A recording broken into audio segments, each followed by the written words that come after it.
오늘 증거할 하나님의 말씀의 제목은 바다에서 나온 짐승, 이런 제목으로 하나님 말씀을 증거하고자 합니다. 제목을 한번 따라서 해봅시다. 바다에서 나온 짐승.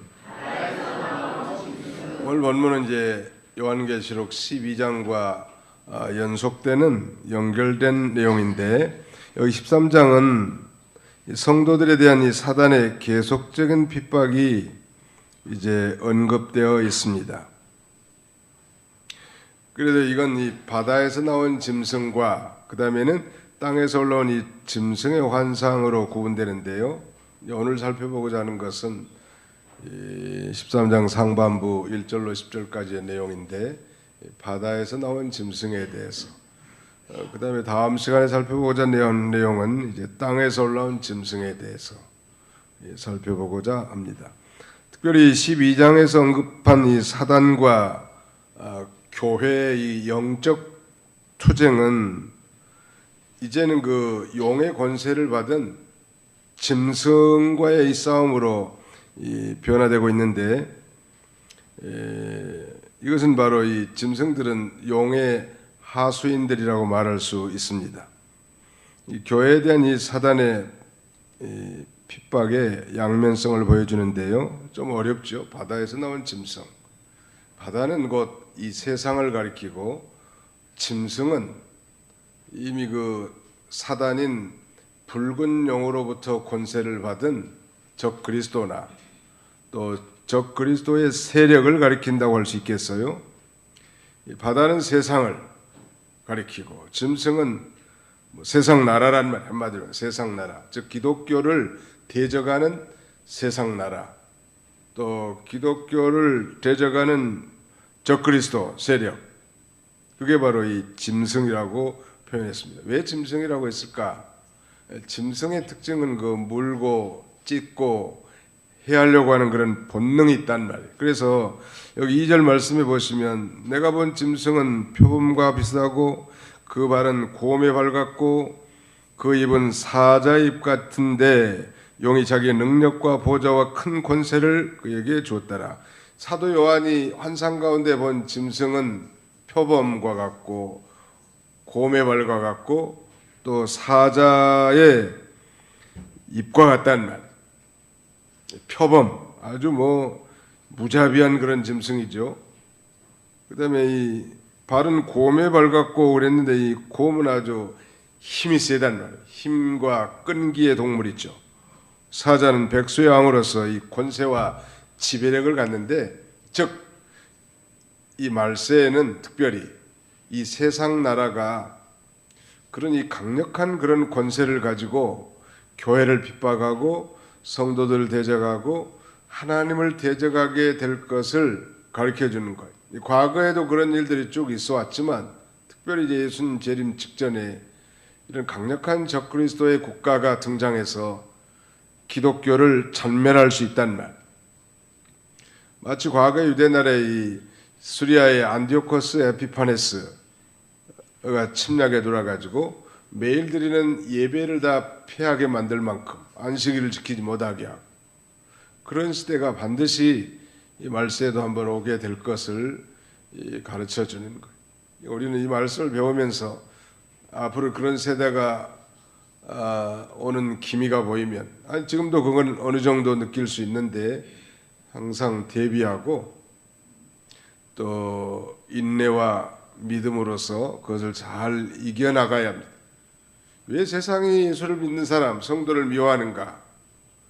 그건 말 예수님 말씀하신 것처럼 세상의 행사가 좋지 못하다고 말씀하시기 때문에 다 찬성해주고 세상 사람들이 하자는 대로 다 따라가지고 원하는 대로 함께 죄짓고 함께 쾌락을 누리면서 그들과 동조해 준다면 누가 싫어하게 되는 말?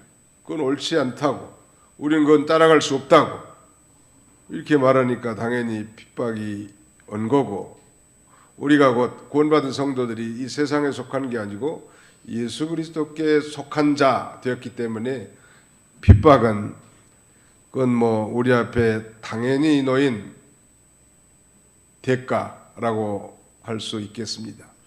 이 바다에서 나온 짐승, 바다는 곧 이 세상을 가리키고 짐승은 그 마귀에게 권세를 이임받은 이 세상 국가, 즉 적기독 국가나 적그리스도의 세력을 가리킨다고 말씀드렸습니다.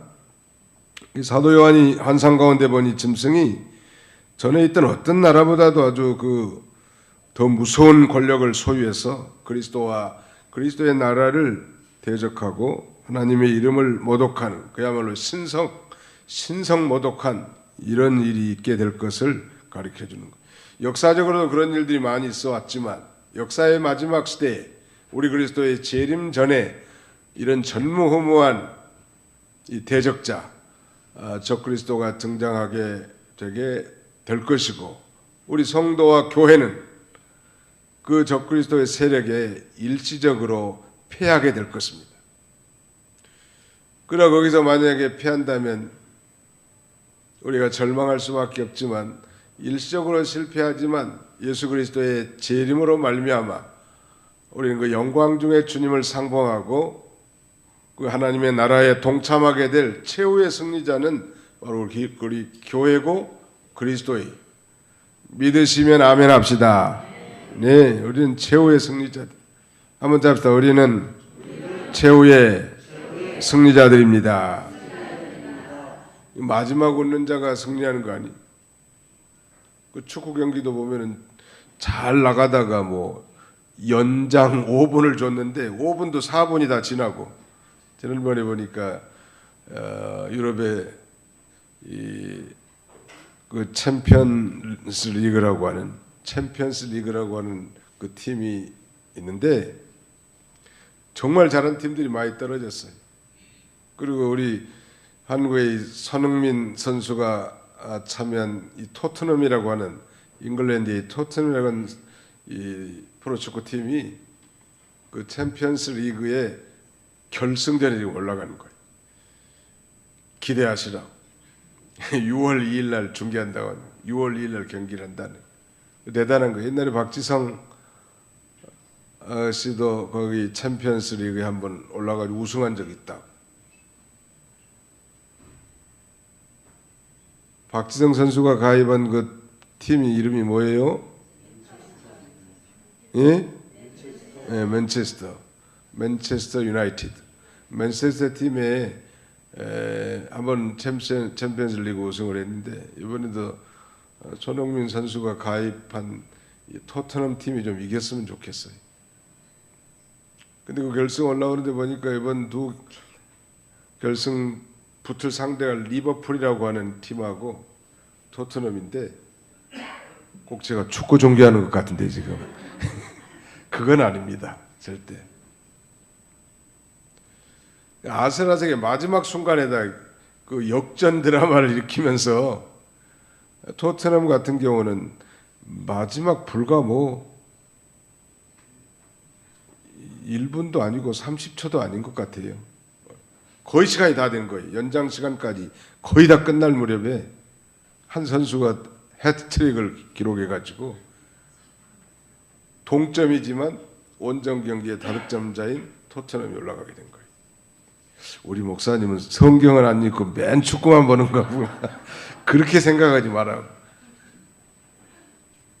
아무튼 마지막 웃는 자가 정말 웃는 자고 최후의 승자가 승자인데, 우리가 일시적으로 이렇게 핍박을 받고 예수님 때문에, 예수 믿는다는 이유 때문에 이 마귀의 권세를 받은 이 세상 나라에게 말하자면 핍박을 받게 되고, 우리가 일시적으로 패배하긴 하지만 그러나 궁극적으로는 우리가 승리하게 되는 것입니다. 왜 그런데 나라를 짐승이라고 했을까요? 요한계시록에. 왜 국가 세력을 짐승이라고 했는가? 이 국가라고 하는 생리적 현상은 이 짐승과 같은 그런 특징이 있기 때문에 그런 거예요. 이 나라, 우리나라를 36년 동안 삼킨 나라가 어느 나라예요? 일본이라고. 유다 나라를 70년 동안 삼킨 나라가 어느 나라예요? 바빌로니아라고. 이렇게 막 삼켜 먹는 거예요. 말하는 약육강식. 동물의 세계가 그렇잖아요. 동물은 뭐 힘이 센 놈이 힘이 약한 놈을 잡아먹더라. 좀 잔인할 정도로 잡아먹더만. 그 사자들은 등치로 말하면 뭐 코끼리보다 적고 기린보다도 뭐 키가 훨씬 땅따리고, 그 다음에 뭐 코뿔소라든지 이런 것보다 작은 짐승인데 그 연합전선을 해가지고 그 엄청난 이 짐승들을 다 잡아먹는 거예요. 무침이죠. 그래서 이 백수의 왕자라고 하는 거예요, 사자를. 이와 같이 국가도 마찬가지. 국가가 힘이 없으면 잡혀먹는 거예요. 왜 우리가 일본에게 잡혀먹었어요? 힘만 없는 게 아니라 맨 요새처럼 이렇게 싸우니까, 여야가 맨 싸우고 있으니까, 아니 앞으로 전진해도 이 부족할 판인데 전부 다 다른 나라는 전진하고 있는데 맨 싸우고 국회가 모이지도 않고 서로 잘났다 그러고 서로 독재자라고 하더만 요새는. 한국당은 좌파 독재라고 하고, 그 다음에 또 더불어민주당은 한국당을 무슨 독재자의 후예라고 하고, 너무 지도자들이 상식 이하의 말들을 많이 하는 것 같아.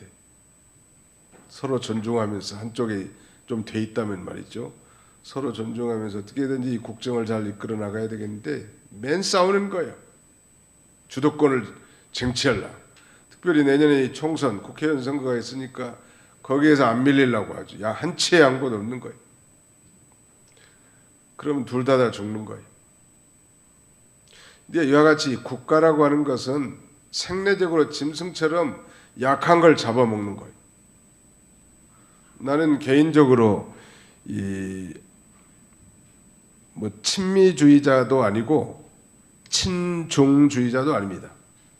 나는 예수주의자 이 말이에요. 예수주의자. 친천국주의자예요. 그런데 하나님이 우리나라를 얼마나 사랑했는지 한번 보세요. 우리나라는 지정학적으로 땅도 작고 자원도 거의 없고 강대국에 뺑뺑 둘려 있고 어떻게 살겠어 이거? 이 약소국이라는 건 강대국에 붙어 있어야 살 수 있는 거예요. 근데 이거 붙어 있으면 잡아먹으려고 하니까 하나님께서 저기 태평양 건너 독수리를 하나 불러다가 한미 동맹을 맺어놨기 때문에 중국도 한국을 먹고 싶어도 못 먹고, 일본도 한국을 삼키고 싶어도 춤만 꿀꺽꿀꺽 삼키고 있고, 러시아도 마찬가지. 뜨거운 감자가 되게 만들어 놓은 거예요. 나는 이걸 하나님이 그렇게 하셨다고 생각을 합니다. 어디 사람은 뭐 양키 고홈 하면서 미군 철수하러 간 사람도 있다고 합니다만은 그건 너무 기본을 모르는 사람이고, 이 베트남 월남이 공산화된 것은 이 월맹과 평화조약을 맺고 미군이 철수한 바로 직후에 공산화가 됩니다. 그러니까 약소국이라는 이 국가라는 건 이렇게 힘이 강한 국가가 약한 국가를 집어삼킨다는 차원에서 요한계시록에도 짐승이라고 국가를 이렇게 표현했는데, 특별히 오늘 본문에 등장하는 이 적기도 국가는, 이 세상 세력을 가진 이 적기도 국가는 이 사탄 마귀에게 그 권세를 부여받아서, 그런 이 강력한 세상 권세를 가지고 우리 교회를 핍박하고 성도들을 핍박하고 하나님을 대적하고 참남한 말들을 하게 만든다는 거예요. 이 세상 나라가 그렇다는 거예요. 그러나 우리 성도는 아무리 어려운 가운데서도 그리스도 안에서 하나님 말씀을 지키고 의와 신실을 따라가야 합니다. 이 세상 나라는 겉으로는 체면도 있는 것 같고 조약도 체결하고 법도 있지만 자기 나라의 유익을 위해서는 의와 신실을 버리고 이기주의로 나간다는, 즉 영원한 동지도 없고 영원한 적도 없는 거예요. 자국의 이익을 위해서는. 그게 바로 이 짐승의 세계죠. 그런 면에서 성경은 이 세상 나라를 짐승으로 표현하는 거예요. 아주 표범 같고 곰 같고 백수의 왕자 같은 사자와 같은 그런 잔인무도한 그런 이 국가 권력, 즉 적기독 세력이 말세에도 등장해서 이 교회를 잔해하고 핍박하게 될 거라는 것. 사도 요한 당시는 로마 시대니까 그때 당시에는 이런 나라를 아마 세대주의자들은 로마 제국이라고 이렇게 해석을 했죠. 그러나 이제 그로부터 2000년이 지금 지났는데 그 안에 일어난 수많은 그런 권력을 가진 그런 나라들을 말을 가리키고요. 특별히 이 나라는 일곱 머리 열 뿔을 가지고 있다는, 일곱 머리 열 뿔 가진 그런 짐승이 바다에서 이 세상에서 나오는데 7수나 10수, 7이나 10은 만수기 때문에 머리라는 건 주장자죠. 그 다음에는 뿔이라는 건 권세를 가리키는 거예요. 그러니까 그런 권세와 두목들이 있는 그런 이 강력한 국가 세력이 등장해가지고 결국은 하나님을 대적하고 교회를 핍박하게 될 것이다. 그걸 말씀하고 있습니다. 그런데 그런 나라 가운데 그 일곱 머리 열 뿔 가운데 여기는 지금 이 머리 하나가 상처가 나서 죽게 됐다가 다시 낫는다는 거예요. 3절 보실까요? 그의 머리 하나가 상하여 죽게 된 것 같더니 그 죽게 되었던 상처가 나음에 온 땅이 놀랍게 여겨 짐승을 따르고 용이 짐승에게 권세를 주므로 용에게 경배하며 짐승에게 경배하여 이르되 누가 이 짐승과 같으랴? 누가 능히 누가 이와 더불어 싸우랴? 아무도 이 짐승과 같지 않고 대적할 자가 없을 만한 아주 강력한 그런 이 권세와 이 힘을 가진 그런 나라가 등장하게 될 것을 가리킵니다. 여러 권세를 가진 이 세상 세력으로 영광을 누리면서 또 주제 넘은 말을 하는 거예요. 일곱 머리 중에 하나가 상해서 다 죽게 된 줄 알았는데 그것이 상처가 나가지고 회복되니까 이 세상 모든 사람들이 다 이상히 여기면서 다 그걸 쫓아가는 거예요. 역사적으로 이 강대국이 머리가 깨졌다가 다시 치료되고 회복된 일들 많죠. 2차 대전 당시에 독일과 일본은 다 패망 국가 아니에요? 근데 뭐 독일, 일본은 세계 5대 경제 대국 안에 다 포함되는 거예요. 일본은 제2이고 아마 독일은 제3이나 될지 모르겠어요. 완전히 다 머리가 상했는데 그렇게 일어난 거죠. 구소련 마찬가지. 구소련 공산당 다 망할 줄 알았단 말이에요. 15개의 나라로 다 쪼개지고 CIS라고 하는 독립국 연합을 형성하면 아주 무력해질 줄 알았는데 다 떨어져 나갔는데 이 러시아가 또 소련의 영화를 구현하기 위해서 무장을 하고 세력화하는 것. 도대체 이 머리 하나가 상처를 당했다가 상해서 죽게 된 것 같더니 그 죽게 된 상처가 다시 나은 이 세력, 이 나라는 어떤 나라일까? 알 수는 없어요. 알 수는 없지만 여러 가지 짐작할 수 있는데 어떤 이는 뭐 유럽 연합일 것이다 이렇게 말하기도 합니다. 로마가 깨뜨려졌고 열 발가락으로 다 나눠진 다음에 그 다음에 강력한 화폐 개혁을 하고 통일시켜서 유럽 연합을 이루고 전 세계를 지배하려고 하는 그런 야욕을 가진 적기독 국가가 등장할 것이다.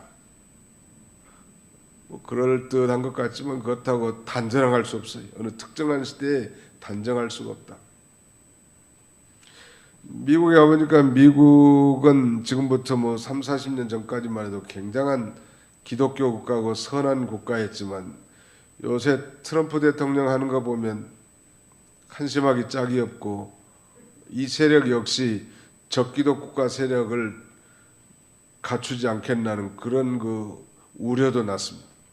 중국은 과거에 이 엄청난 대국이었죠. 그래서 산업혁명 이후로 이제 말하자면 유럽의 지배를 받고 거의 죽은 상태가 됐는데 1980년 이 등소평이 등장해가지고 개방개혁 정책을 펴고 지금 세력을 떨치고 있기 때문에 전 세계 모든 나라들이 지금 중국에 굽신거릴 수밖에 없는 거예요. 자국의 물건을 팔아먹어야 되니까. 만약에 중국은 특별히 그 많은 지역마다 그 용 그림들이 많아요. 용. 그래서 과연 이 중국이 이 마귀에게 강력한 권세를 입은 적기독 국가가 되지 않겠는가? 요새 또 그런 생각도 들어요. 그러나 그것도 정확한 거 아니에요. 그러나 그런 개연성은 충분히 있는데 요새 뭐 시진핑을 뭐 얼마나 숭상하는지 뭐 시황제라고 한다고 하잖아요. 근데 이 요새 시황제가 이 중국의 이 기독교 지하 교회들을 잔해하고 있습니다. 교회를 다 흐트려버리고 못 모이게 하는 거예요. 엉뚱한 이유를 들어가지고 수많은 이 말하자면 지하 교회들이 다 해체되고 있습니다. 누가 하고 있는 건 시진핑이가 지금 그거 하고 있는 거예요. 만약 중국이 미국을 초월한 강대국이 된다면 전 세계의 반기독 국가로서 적기독 국가가 돼가지고 기독교를 잔해하게 될 것입니다. 공산주의니까. 중국 우리 한국에도 친중파들이 좀 많이 있는데 그 조심해야 돼. 옛날부터 떼놈들 믿지 말라는 말이 있어.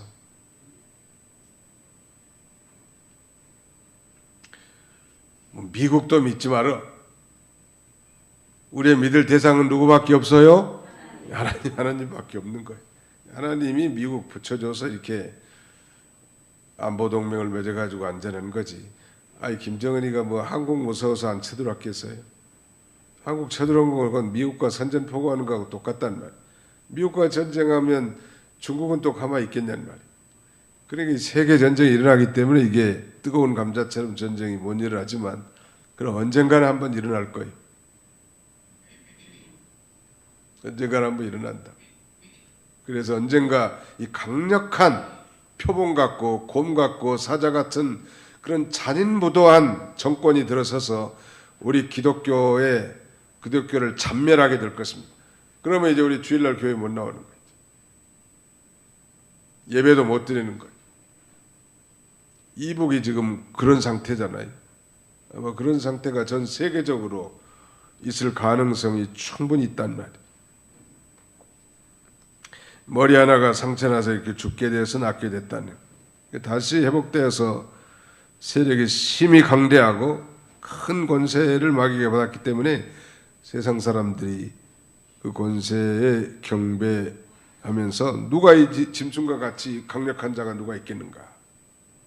이 농경 시대에는 아마 중국이 전 세계를 뭐 지배했다고 봐야 되겠죠. 실크로드를 통해서 모든 그 물질 문명이 다 전파되고. 근데 산업혁명이 일어나면서 중국이 죽어버린 거 말하자면 거의 살아는 있지만 숨도 제대로 못 쉬게 무력한 나라가 됐는데 다시 살아낸 거예요. 이제 중국이 엄청난 세력으로 지금 미국도 뭐 함부로 할 수 없을 만한 권세를 가진 나라가 됐는데 만약에 이 나라가 세계 경찰 국가가 된다면 나라가 어떻게 되겠습니까? 기독교를 박멸하는 그런 일이 있을 것입니다. 중국은 이 공산당원만 약 8천만 명이 되고요. 그런데 왜 기독교를 이렇게 잔해하는가 하면 기독교 인구가 더 많단 말이에요. 그러니까 공산당원만 8천만 명인데 기독교 인구는 1,000만 명이 넘는 거예요.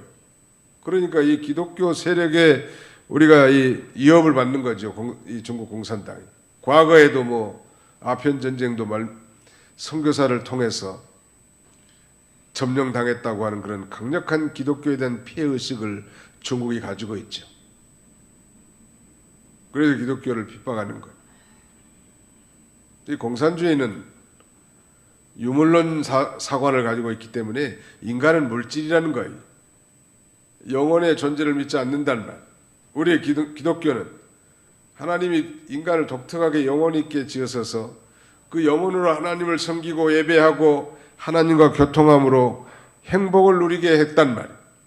그리고 하나님의 나라를 건설하게 해놨는데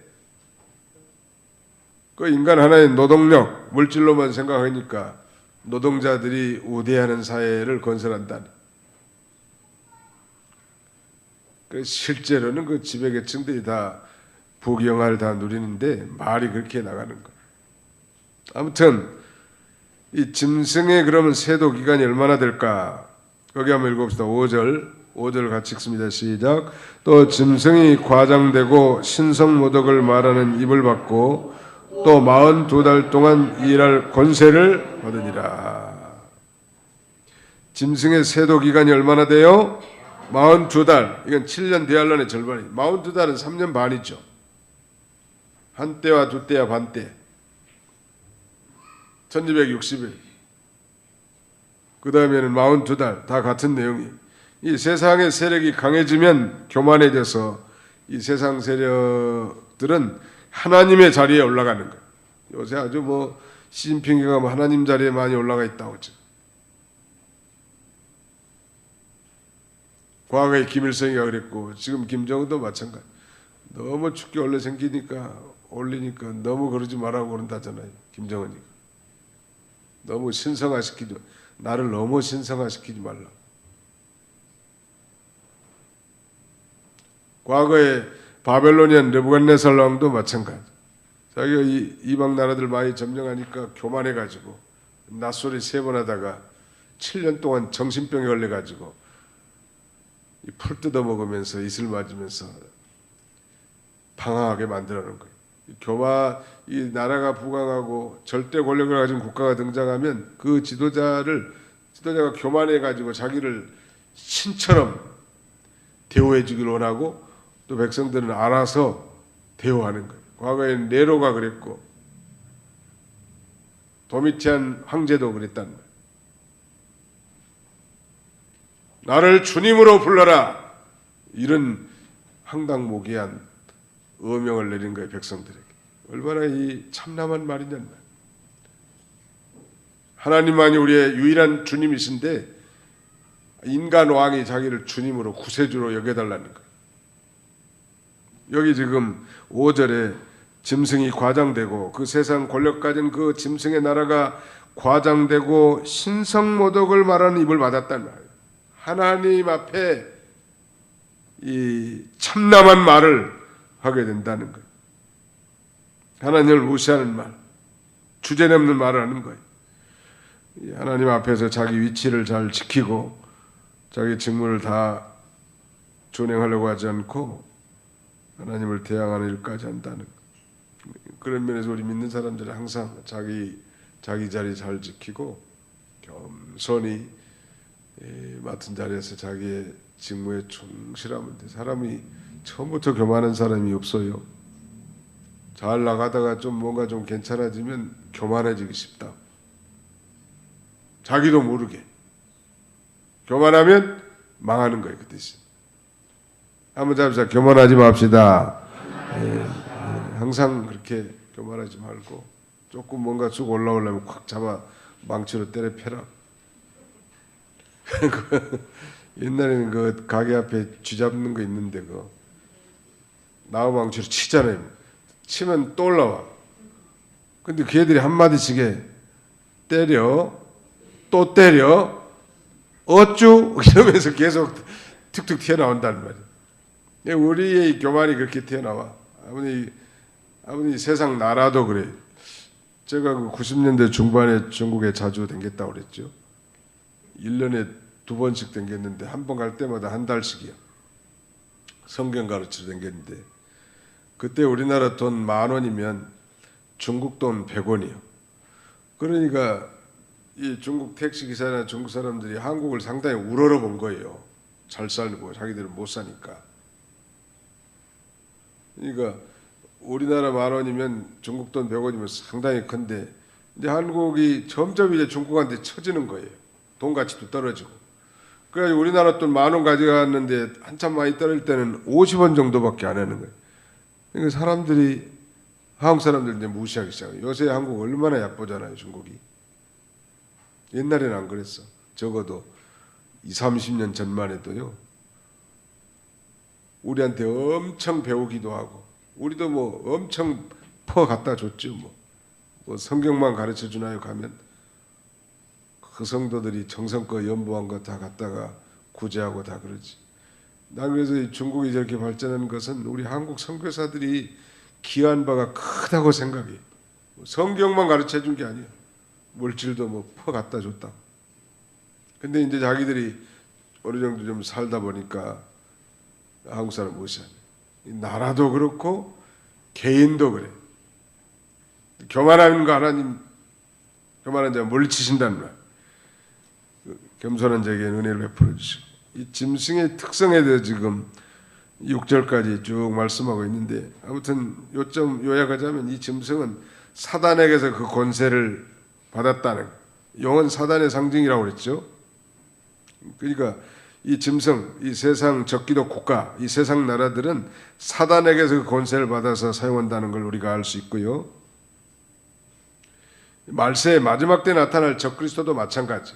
이 사탄, 이 마귀로부터 그 힘의 근원을 찾아볼 수 있습니다. 그 다음에는 이 짐승은 최종적으로 사탄 숭배를 목적으로 하고 있습니다. 그러니까 미국에는 이 사탄 교회가 있다고 하는데, 사탄 교회, 락앤롤 뮤직 같은 거, 이런 그 가사 내용을 보면 사탄을 찬양하는 그런 가사들이 있어요. 사탄이 얼마나 교묘한지, 하늘에서 그 말하자면 미가엘과 싸워가지고 이 세상 나라로 쫓겨왔지 않습니까? 그리고 이 세상 나라여 가지고 이 공중의 권세를 잡고 이 불순종의 아들들 가운데 역사하는 그런 영으로서 오늘 우리 그리스도인들 이를 자꾸 유혹하고 시험에 빠뜨리게 하고 믿음을 떨어지게 하고 교회를 파괴하고 이간질시키고 대적하고 그런 일을 계속하는 것.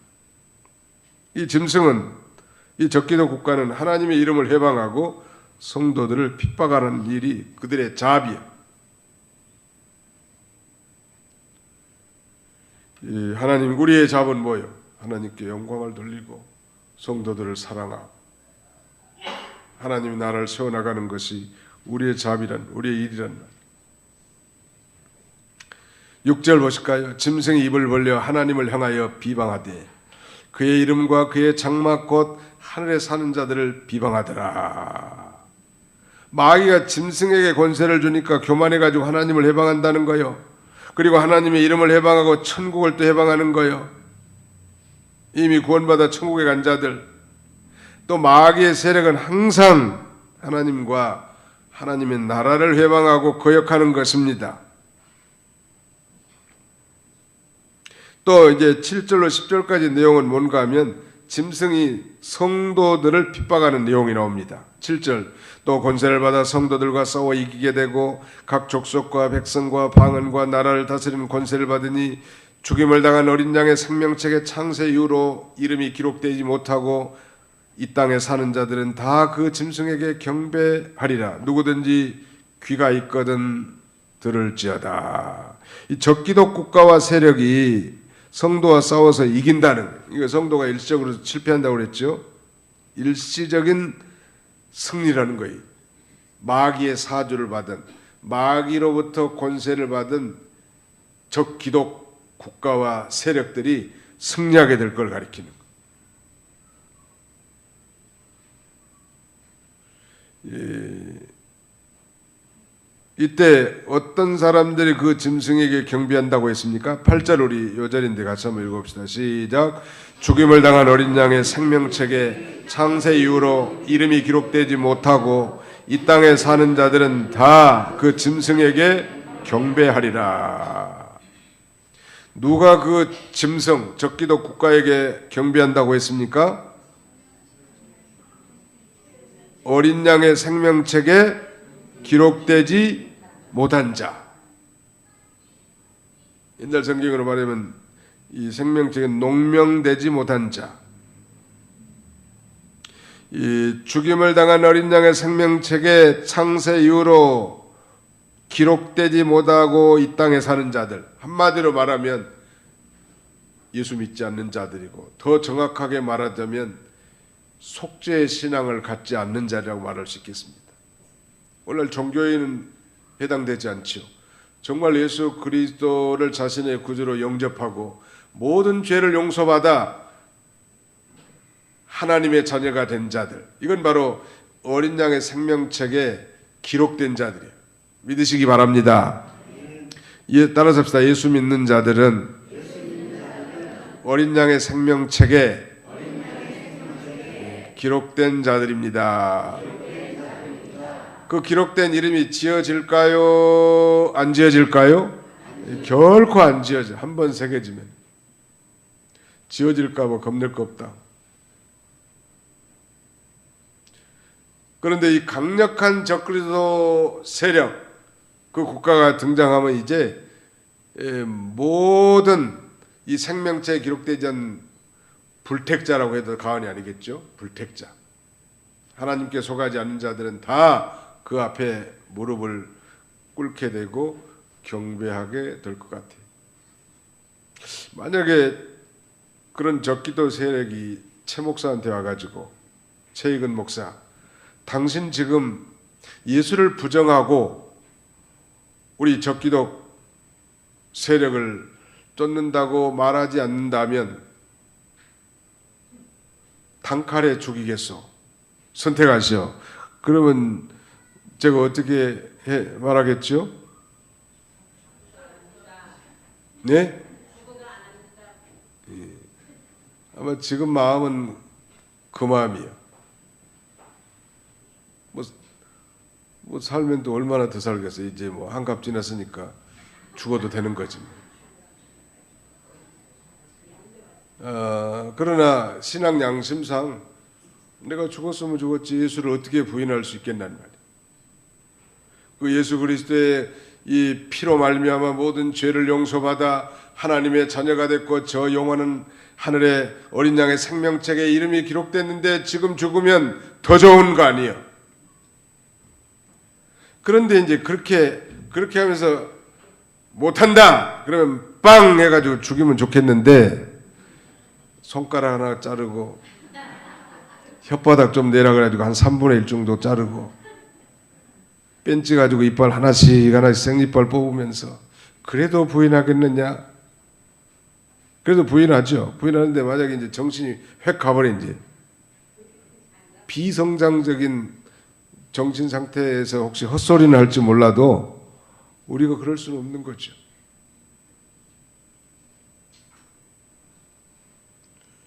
오늘 아산병원 입원해 있는 우리 이순열 권사님 신방 갔는데 표정이 아주 밝더라고. 아유, 권사님 병원에 있는데도 어떻게 얼굴이 그렇게 환하십니까? 천국 갈 준비가 다 돼서 그래요. 그러더라고. 목사님 나 빨리 천국 가고 싶어요.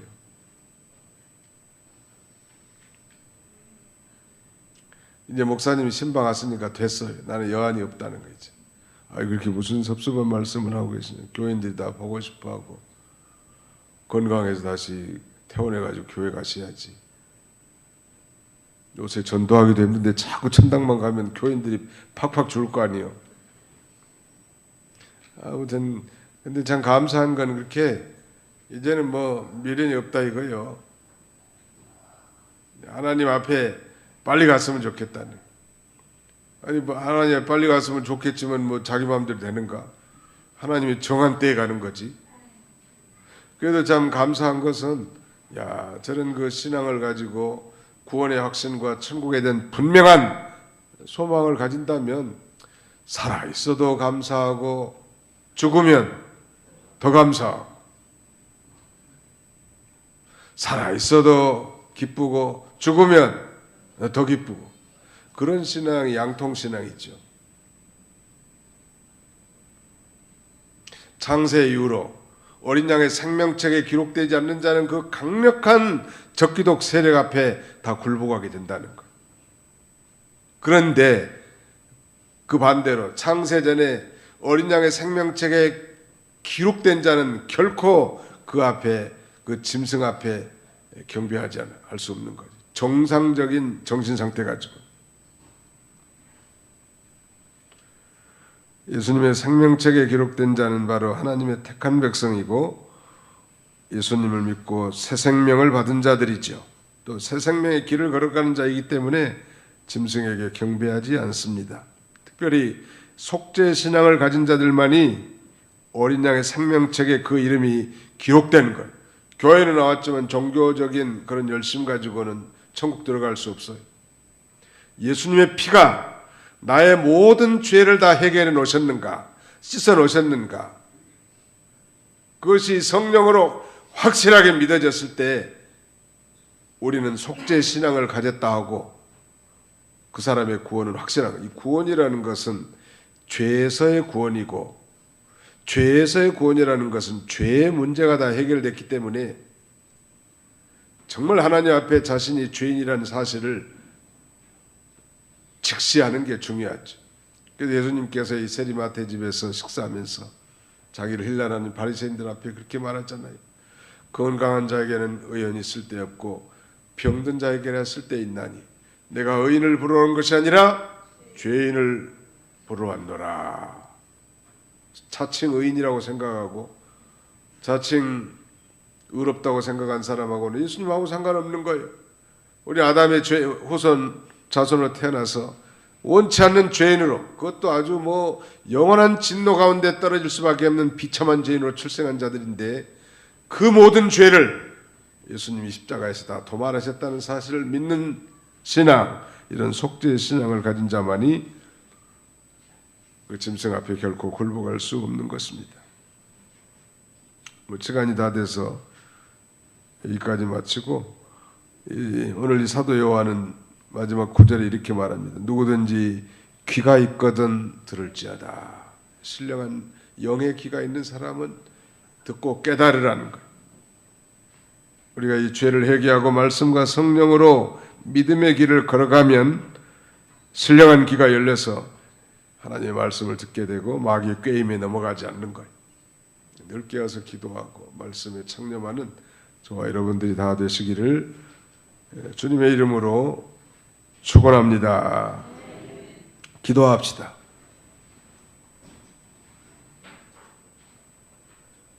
살아계신 우리 아버지 하나님께서 3일 동안 주의 은혜의 창중에 아래에 붙잡아 주시고 오늘 이 3일 예배에 저희를 발걸음 인도하셔서 바다에서 나온 짐승을 통하여 장차 이 세상에서 강력하게 기독교를 대적하고 그리스도를 대적하는 적기독 국가, 적기독 세력이 다 등장하게 될 것인데 특별히 상처받아서 죽음 같은 자가 일어날 때 만국이 다 그를 쫓고 경배한다고 했고 그는 그 입으로 교만하여 하나님을 대적한 참남한 말을 하고 교회를 핍박하고 성도를 대적하는 이런 적기독 세력이 일시적으로 승리를 거두겠지만 그러나 반드시 우리 하나님은 저들을 다 진멸하여 저 영원한 불못으로 내던질 이 최후가 있을 줄 우리가 믿습니다. 자비로우신 아버지 하나님, 뿐만 아니라 우리는 예수를 자신의 구주로 믿는 속죄 신앙을 가진 자들은 이미 어린 양의 생명책에 우리의 이름이 기록된 줄 알고 어떠한 이 불의와 타협하지 말고 마귀의 세력에 동요되지 말고 기독교를 핍박하는 그런 세력에 동화되지 말고 하나님 말씀을 잘 지키고 믿음으로 승리할 수 있는 저희가 되게 해주시기를 원합니다. 우리를 눈동자같이 지키시고 머리카락 하나까지 다 세신받으시는 절대 주권자이신 하나님을 의지하고 날마다 믿음으로 승리하고 주님 안에서 그 진리와 영감 가운데 참된 기쁨을 누리는 그런 저희들이 다 되게 해주시기를 원하옵고 예수님의 이름으로 기도하옵나이다. 아멘.